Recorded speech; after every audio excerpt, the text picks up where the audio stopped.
сегодня День туризма, Всемирный день туризма отмечается. И в рамках этого праздника мы постарались сделать первые шаги по привлечению туристической индустрии нашей страны, привлечение внимания к нашему региону. И одним из этих мероприятий является наш круглый стол, на который мы пригласили по возможности наших туристических агентов, наших гагаузских, в том числе и наших коллег из Кишинева.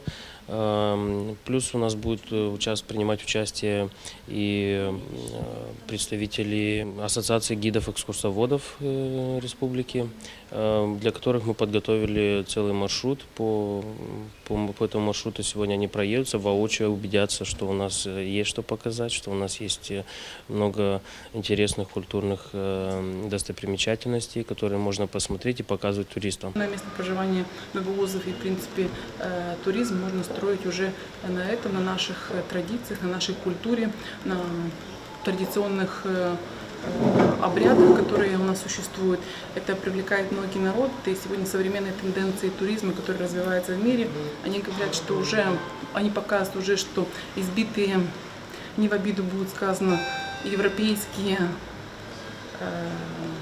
объекты туризма в виде башен, зданий и так далее уже не столько интересуют туристов, их интересует живое общение, то есть то, что мы можем дать сегодня у нас в регионе живое общение с нашими людьми, живое общение, живые традиции, которые живут в каждой семье. По клубу семьи не зашли, каждый турист, перед каждым туристом откроют калитку, откроют дверь, вкусно накормят гагаузской едой, и современные туристы это ценят. Гагаузия в наших программах занимает, можно сказать, второе место, потому что это один из регионов, который мало изучен вообще молдавским туристам, ну и, конечно же, не представлен для иностранного туриста.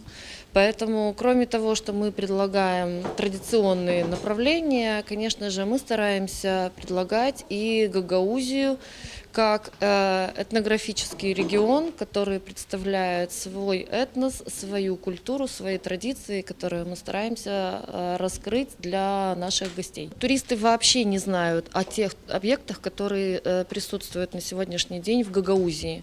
Поэтому мы своими экскурсиями пытаемся их открыть, можно сказать, для туриста.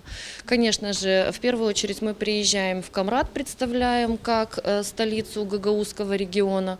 Мы ездим на кони-ферму в Чодерлунгу, мы посещаем музей в Бишалме.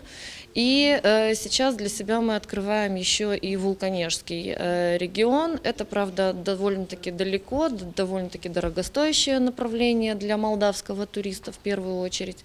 Но в то же время достаточно интересное за счет того, что в первую очередь есть Трояновые валы, которые все-таки в каком-то виде сохранились, и винная тематика, которая представляет уже более широкий спектр в последние несколько лет, в том числе и Вулканежский регион.